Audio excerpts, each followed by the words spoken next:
The Clutch City podcast is brought to you by CityCast Studios, a social media presence that promotes a healthy relationship with the local sports team in your city.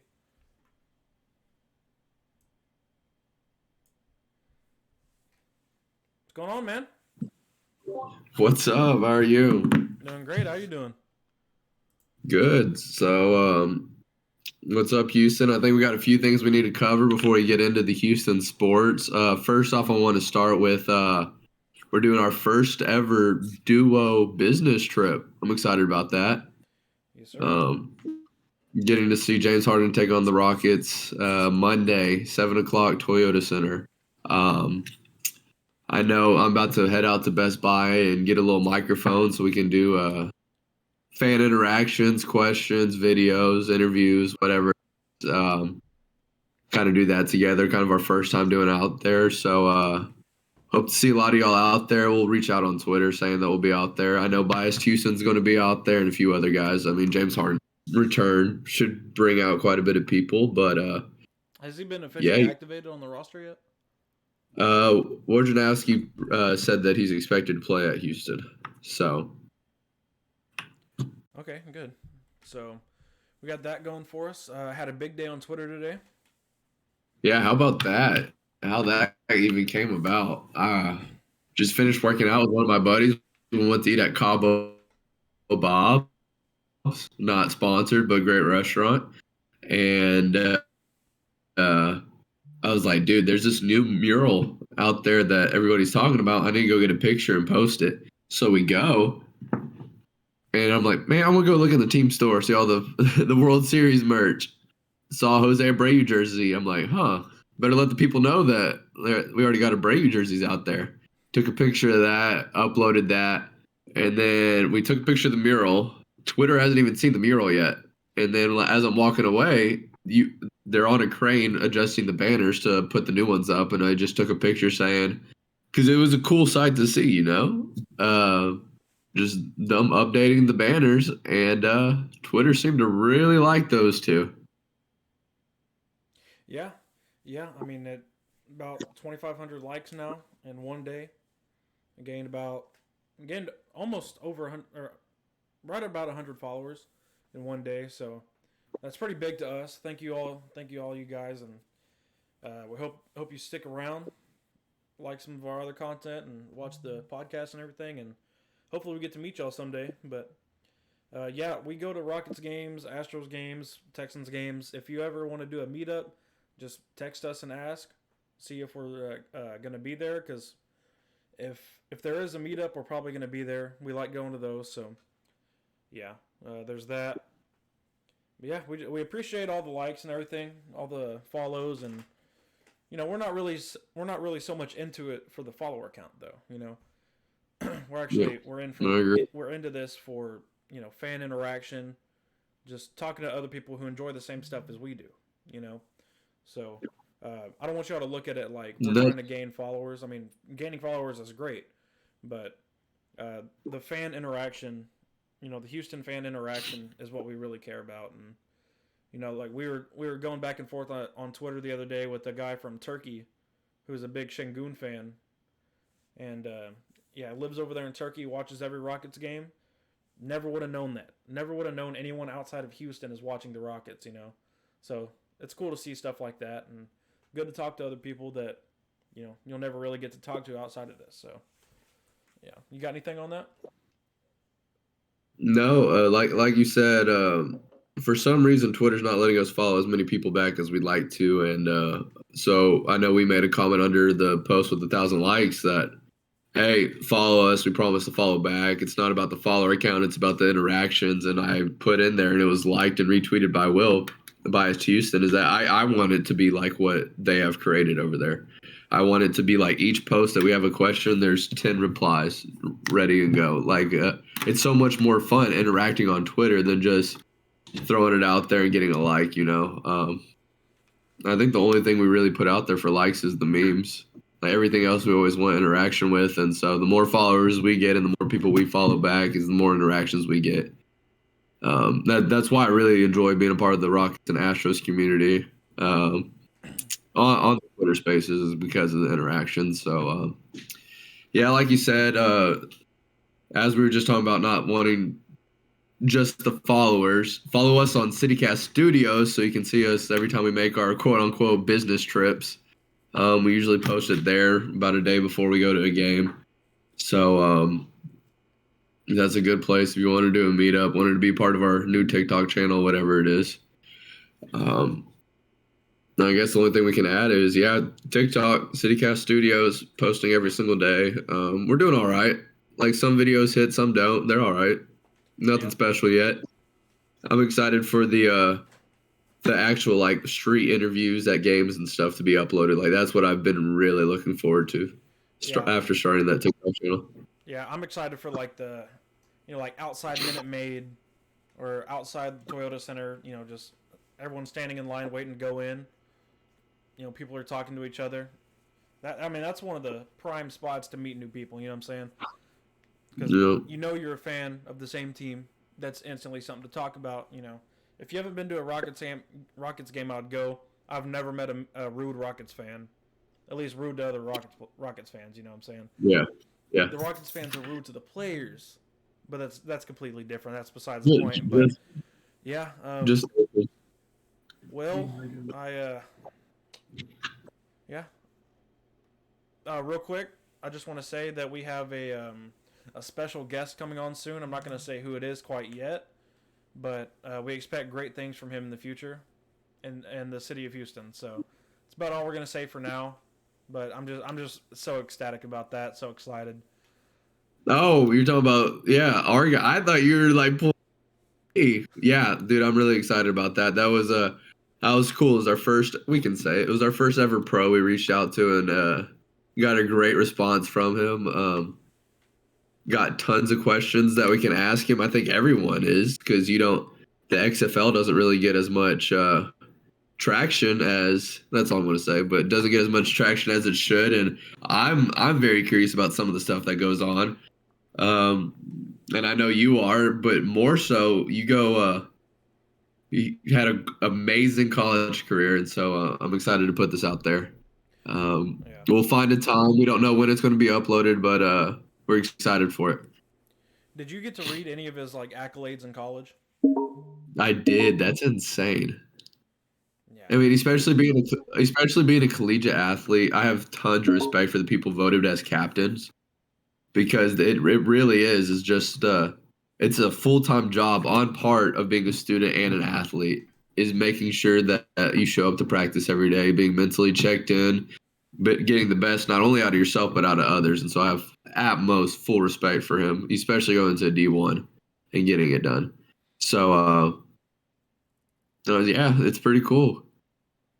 Yeah, I'm really excited about that. I mean, I called some of my friends whenever it happened, and I remember when he finally texted us back. You texted me. You're like, "You see this, right?" I mean, we were just kind of like, "Yeah, let's shoot him a text, see what he thinks. If he wants to." Just shot in the dark, and sure enough, he's interested. So it's gonna be fun, but can't talk about that too much. We're already 8 minutes in. We need to get to sports, man. One last thing. So Brett's finally coming back. Last time he was here was the parade. We weren't really going to work. He doesn't know this yet, but when he gets here and he's staying the night, staying the day, whatever, but we are finally putting the Clutch City cast upstairs in my room and making a nice little, how many autographs and memorabilia and stuff I have. So we got to showcase that. And so we'll get that done. This is the last, and I'm saying this is the last time you see in a podcast. Really? It is. You got a desk and everything? And you're helping, yep. Okay, I got you. So that'd be good. Yeah, you got no decorations, and you notice how I got the Texans hiding behind the TV for a reason? Yeah, I do. Hey, and in a few months, your room is going to be rocking. We're not going to say why it's going to be rocking, but when you get that new room, you best believe the podcast game is stepping up. Oh yeah, I already got things in mind, but let's go and talk about that team, that team, and that team. And then we get to finish it with ASTROS free agency. with that team. Let's end on a good note today, instead of talking about the Texans last. Yeah, so there's not really any big updates about the Texans. I'm going to the game this weekend. We get to see Deshaun You Watson play are. against Houston. Did you see? I saw it on Fox that the over/under for rushing yards against the Texans is set at 200.5. I mean, I wouldn't be surprised, to be honest with you. That's a high number, but I would not be surprised. Um, yeah, I mean, I'm surprised that there's not a big like hype up about Deshaun Watson's return. But when you're a 1-8-1 team and you're as bad as a 1-8-1 team as we are, like it's become clear as day that we are the worst football team in the National Football League. Maybe ever. It is really bad. I mean, I know the Browns didn't they have a winless season a few seasons ago? The Lions did. I think we might be worse than them.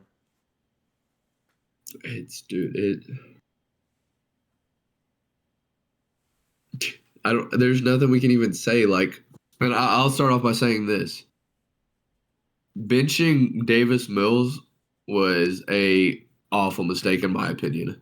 I mean, it's not like it's going to ruin the franchise because nothing can set us back worse than where we're at. But one, Davis Mills is still young. He obviously has more physical potential. And after watching that game, he is just the better quarterback. You know, you can say spark and all that you want, but everyone in the locker room knew that Davis Mills was a better quarterback. Like, it was very easy to tell just the physical traits and the physical talent that Davis Mills was better. So I I don't know. I think we were still going to lose with Davis Mills. I think they just wanted to speed up the process with Kyle Allen. Yeah, I don't know. I'm looking forward to the game, but that's just because I'm going. Honestly, if I was staying home this weekend, I probably wouldn't watch it. To be honest with you. So, but yeah, fortunately, I get to go. That's good. That's about all I can think about for the Texans. There's nothing much. I haven't even seen a practice squad move or anything this week. I don't even want to talk about the draft. We have the first pick locked, right? Like, it's not even close. For sure. So, God, I feel bad, and I feel like if someone who's not watches this podcast and they're like, these two guys are just uneducated and don't keep up with the Texans, but there's been nothing to talk about. Like, you can't even find like these people that all they do is talk Texans. Good luck. Like, there's nothing enjoyable to talk about. Like, I saw this tweet. We have a World Series winning team, and we got two dumpster fires of a team. One has a plan on what they're going to do, and the other is the Texans. And I couldn't agree more with that. I like the Rockets are fun to watch because one, their fan community is better. Two, the players are more fun. The players are young. And Raphael Stone actually has a clue about what it has to happen to bring a winning team to Houston. And gosh, bad basketball is a lot better to watch than bad football, bad National Football League football. It really is unwatchable to watch the Texans play. It is so bad. I mean, like I said, I think I said on the last podcast. Yeah, I did. I watched till halftime, turned it off. Couldn't do it. There's nothing more I needed to see. Nothing is working. We can't run. We can't throw. Jerry Hughes is probably the highlight of this team so far. I mean, I'm excited about Damian Pierce, but he hasn't really done anything the past few weeks. So, Jerry Hughes, Jalen Petrie, and then if Stingley comes back, I mean, that'd be pretty good. But yeah, so far our defense, ironically, is the fun part for us to watch at this point. There's nothing exciting on offense. I mean, Jerry Hughes, I think, is tied for 8th in sacks this year. It's 8th or 11th, one of the two. So that's about it. I mean, there's not much to talk about there. And after the season, when we do our Texans recap, I'll talk more into why I don't think we need to go quarterback with our first pick. But as you're saying, our defense is good, but it still needs a lot of help. And so I think this year the defensive class is very deep. And I think next year the offensive class is really deep. And so, like, it sucks to say, but I might hop on the tank for Caleb Williams train. It's not a bad train.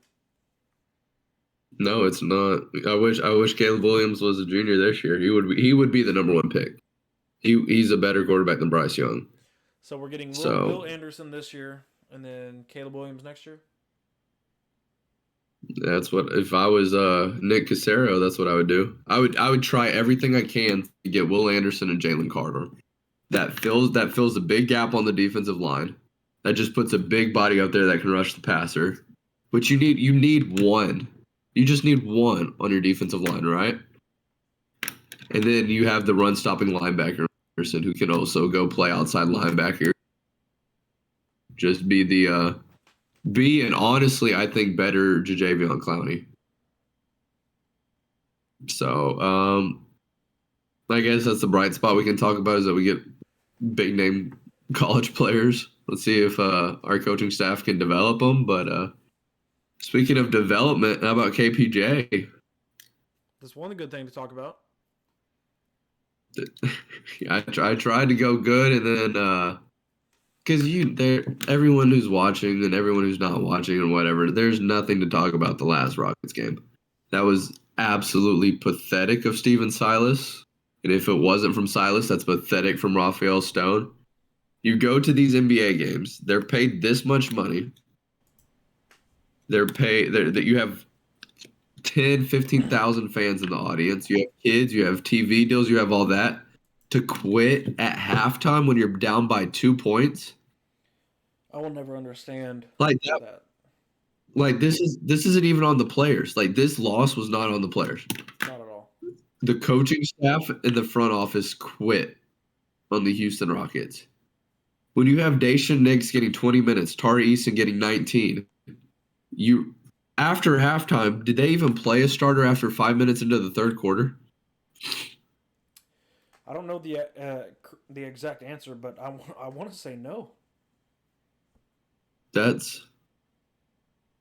actually, like, genuinely makes me upset. Like, I get if a player needs a rest day, don't play him that day. Like, I'm an athlete. I know some days you don't feel the best. I couldn't imagine running up and down the court that whole day. But when you are down by 2 at halftime and you quit, that's not the time to make the decision on if a player needs a rest day. We're coming off 2 great team wins. You come into Denver, who's a very good team, but you had them on the ropes, down by 2. And you just quit. You take your best players off the floor for whatever reason, and you leave Jamal Murray and Jokic out there going up against not even the goon squad, the back end of our rotation. I mean, it's absolutely pathetic what they're doing. And like you said, it's not the player's fault. I mean, it's Daishen Nix's fault, if anything. But, like, I'm just saying, don't play him, But even with all that time they had the bench players in, guess who still didn't get to play much? Josh Christopher. Of course. But that's not my point either. It's that, like you said, we were down by 2. All season we have been competing with these good teams, right? I mean, we beat the Hawks, We haven't necessarily been blown out. I mean, tonight's game is pretty bad. But anyway, we haven't been blown out by any of these teams, Yeah. We've lost by 10, yeah, we've lost by 12, yeah. But all of these games are close up until the end. And I don't understand. Yeah. I just can't comprehend what the coaching staff is thinking by halfway through the third quarter. Leave your bench players in the rest of the damn game. It doesn't make any sense. Like, that is a clear sign that they're tanking. And honestly, me seeing that as a Rockets fan, I think Silas should get fined for trying to tank. There's no, it was so blatantly obvious, and I just can't comprehend why you would do that. I don't get it, man. And we could still go and try to win games because these players, even though they're all young, they're on rookie contracts, most of them. If we keep losing like this year and next year, they're not going to want to resign, and they're also not going to develop. They're not going to win. They're not going to get that winning mindset.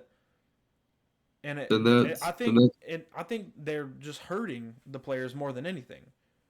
Especially your best and that's players what I when they're not wanted on to the court talk about. going to develop. It doesn't make any sense. Then that's exactly what I was about to say was like we're okay. Like as Rocket fans, we know we're going to lose this year. We know we're not going to compete for a championship, but we still fill up the Toyota Center 90% night. We still watch. We still do Twitter space talks. We still do all of this because we are lovable losers. We are okay. But the reason we are here is because we want Jalen Green to get better. We want KPJ to get better. We want Alperin to get better. We're watching to see these improvements. That that was blatantly losing with no intent to get better. And when you Like have the back-to-back MVP after the game talk about how we should run the offense through Şengün more, he didn't play anything after after halftime. You know what I'm saying? He barely played after halftime, if he played at all. I can't quite remember, but it's ridiculous. We have the back-to-back MVP talking about how this guy needs to get the ball ran through him, and he's not even on the court for half of the damn game. I don't understand what they're doing. Maybe they got something that they thought would work. Tell you what, it didn't. Don't do it again. You know what I'm saying? And that was 100% the coaching staff's fault. Tonight, yeah, it's the players' fault. I can admit that. And like you said, as Rockets fans, we can lose, right? We know we're a losing team. But like you said, we fill it up 90%. And I understand that it was in Denver, but if that game was in Houston and I paid money to go watch that game and 19,000 other people showed up to watch that game and you purposefully lose the game, you're going to lose fans like that. And then you're also going to lose players. I don't know if Silas is loved by the players. I'm not in the locker room, you know.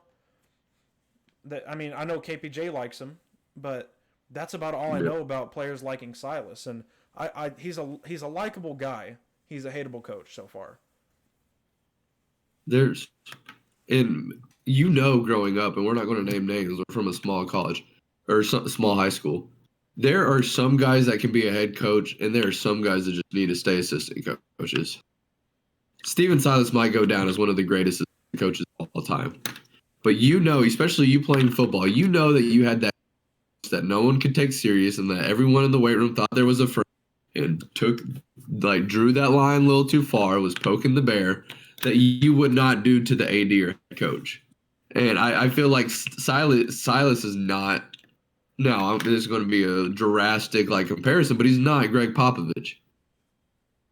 I do not feel like the players respect and fear him as you should a head coach. Yeah, you want your head coach to be your best friend, but even in Golden State, I feel like there is some fear of Steve Kerr. He's the most likable guy you have, but you can tell even Steph Curry has a lot of respect for Steve Kerr. Oh yeah. And just the way and KPJ has cleaned up his act so much and his behavior so much. Alperin, lovable guy, but even the way they act on the court at times, especially late in the games, that they don't act like there's repercussions that's going to happen in the locker room after, Yeah. Like fouling out of the game 2 nights in a row, getting your second tech, allowing Trae Young to go shoot free throws. It shows the lack of respect and fear of what's going to happen in the locker room. Yeah, And I could talk about this for hours. I could talk about how Silas. Here's one thing, and it just popped in my head. Okay, watching him in the Nuggets game, I think who's their head coach? Mike Malone, is that his name? Something Malone. I don't know. It's something Malone. I believe it's Mike. Could be wrong. Who cares? He is walking up and down his half of the court the entire game. I saw him sitting maybe twice, maybe 3 times. And then the camera follows Silas. It's not hard to follow him. He's sitting on the bench the entire game. I never see him throwing his hands up, throwing plays out there. Never see him talking. Of course, he has a mask on, but you gotta project on that court to let your players know what they're playing. And I don't see that happening. I don't see body movements as if it was talking. He just sits there and slowly watches the game like this. And it like as a Denver Nuggets, or if I was a Denver Nuggets fan, right? And I'm watching Malone, and then I'm watching Silas. Silas is a weak individual. That's what I'm getting from that. He's not a good coach. I mean, especially if you watch last night's game as a Denver Nuggets fan. Completely understand if you think he's a terrible coach. Because Şengün was going off against y'all, and yeah, he had foul trouble.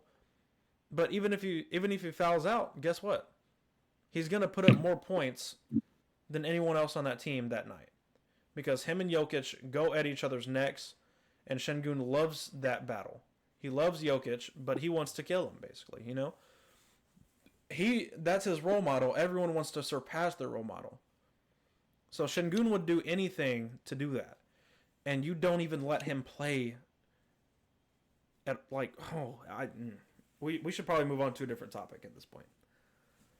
Dude, this, I wasn't expecting it, but I felt a lot of frustration talking. And I think it was good on the podcast. I think we did good.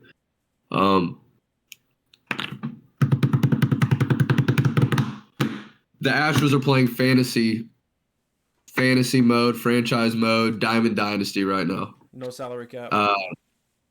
No salary cap. Actually, salary cap. Thank you, Jordan, for allowing us to do this. You're a blessing in disguise. Jordan, you need a new man. You need a new agent, by the way. I don't know. I don't know who let you sign that contract. Jose Abreu, your Astros first baseman. 3 years, $60 million comes down to $20 million total each year. Take a few, add a few later on in the contract.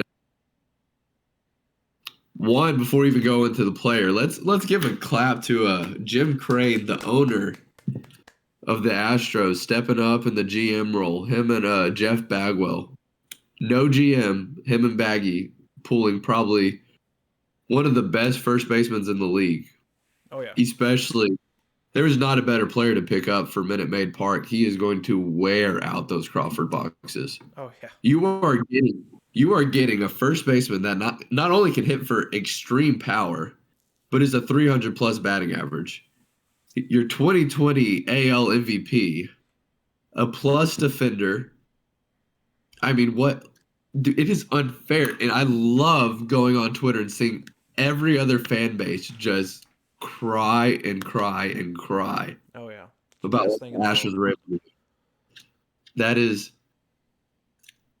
dude, I've loved Jose Abreu, and I'm not even saying that because he's an Astro. He is just one of the best hitters in baseball. It truly is. He is. The only negative you can say is that he's a little older, but he's younger than Yuli. A little bit of a slow year last year, but he's still a career 300 hitter. You get him on a competitive team like the Astros, and what people don't understand, and we talked about this with Mitch in the Free Agent podcast, what people don't understand is that when a person like Marcus Semien signs with the Rangers, you cannot expect him to have the same season with the Rangers lineup as you do with the Toronto Blue Jays lineup. Because as a pitcher, you can pick and choose who you want to pitch to, right? So if I don't want to face Marcus Semien, I'm going to pitch around him because I know after Marcus Semien, I have to face Jonah Heim, and I'm all right facing Jonah Heim with someone on first base. You cannot hide any hitter in this lineup. You go Altuve, you go Pena, you go Bregman, you go Jordan, you go Jose Abreu. You have to go after every single one of those hitters with your best stuff, and you don't want to miss. You can't pitch around them because you know that 2 hole is going to pick it up. That 3 hole is going to pick it up. That 4, our 7th hole is probably going to be Tucker next year. Yeah. Who had over 100 RBIs this year. And so you're going to pitch around Abreu batting 4 hole? I can't even forget what Abreu stats are. Do you know what this is going to do to Jordan having Abreu bat in front or behind him? Jordan is going to see so many fastballs in the zone just because he's going to have so much traffic on the base. And that is what this signing does. And what's even crazier about that is that Jim Crane has already came out and said, you know what? Wilson Contreras is coming into our office next week at the winter baseball meetings, and we're going to sign the second best hitting catcher. And this is without a general manager. We are doing this by owners and Jeff Bagwell.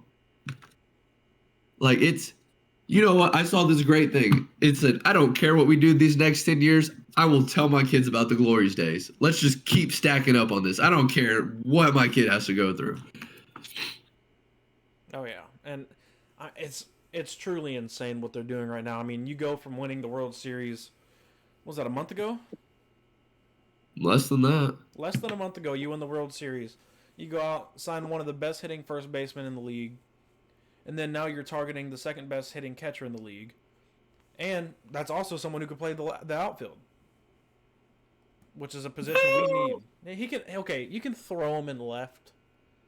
You know, like, he can play left field. Let's keep him in the DH spot or keep him on the plate. No, let's keep Jordan on the DH spot so he don't get hurt. Please. That is true. But, dude, Jordan was sneaky defensively good. Yeah, but I don't want to risk it. He's too good of a hitter to have on the field risking injury. He's genuinely, behind Mike Trout, the best hitter in baseball. Just pure hitter. Which, can we get off this so I can rant real quick? Just because Shohei Ohtani is Shohei Ohtani, and he goes home with no awards because Aaron Judge had a magnificent, never-seen-before season, and he takes home MVP, and because Yordan Alvarez wins Silver Slugger, which means the best hitting DH, how are you going to pick Shohei to be the best DH? There is nothing else that goes with DH besides hitting. There's absolutely nothing. How are you going to say, yeah, Yordan was the best hitting DH, but Shohei was the best DH? This is not like picking who's the best shortstop and you have to toggle along his fielding, his arm, his base.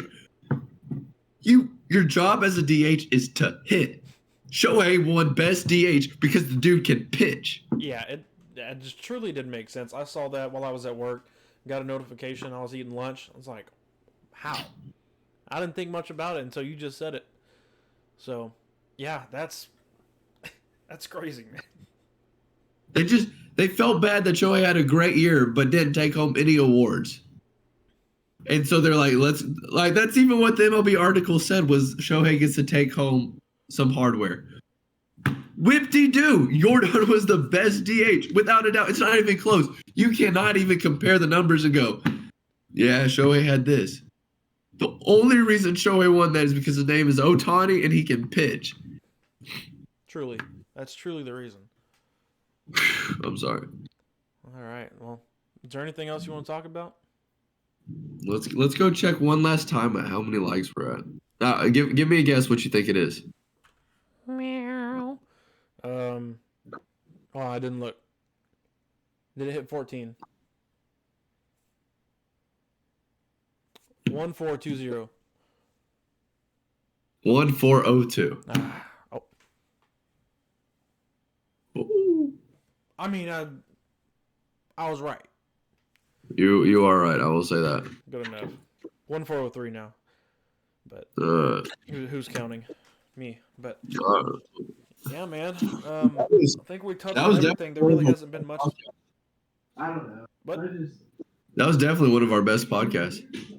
Yeah, but unfortunately, we wasted it on a week where we really haven't had much to talk about.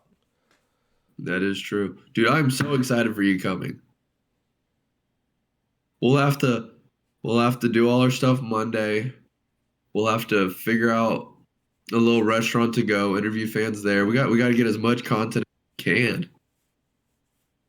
And then this summer during baseball season, they better get ready because the content is going to be crazy. Mm-hmm. No baseball, no school from you. I'll be coming back home. You will be coming up here more often. Games every day. Like, that's what I miss about baseball, is just every day having something. Mm-hmm. So, gosh, anyone know how to turn off notifications on your phone? That'd be greatly appreciated if you could comment that. Keeps going Because on and on and on and on. Which did I? we're complaining So I was about giving. it. I've always wanted to be able to complain about that. So I was giving my pitching lesson today, right? And put my phone up at 64%. Put my phone in my pocket, didn't touch it. I felt the buzzing. It was an hour-long lesson. Didn't turn my phone on once. 39%. Bzz, bzz, bzz. Bzz, bzz, bzz. I guess it happens when you get 1,500 likes on one post and 1,000 on the other. Can you imagine if like a Bleacher Report has like, I don't know, like let's say Lamar Jackson got traded. Can you imagine if they left their notifications on? They'd have to keep it on this little charger right here. They could never leave. They got to do that on like a NASA computer or something. There's no way. At least it's not like the old iPhones where you used to be able to make your own like ringtone. Because I remember I had my notifications to the little in my phone. It's just prancing around the table. Yeah. Well, I got to go to bed pretty soon, so I don't really think anything more to talk about, so we might as well just go ahead and end it here, buddy. Was this uploaded in the morning or at night? We'll upload it tonight. Why not? All right. I'll see you, boss man. Hey, buddy.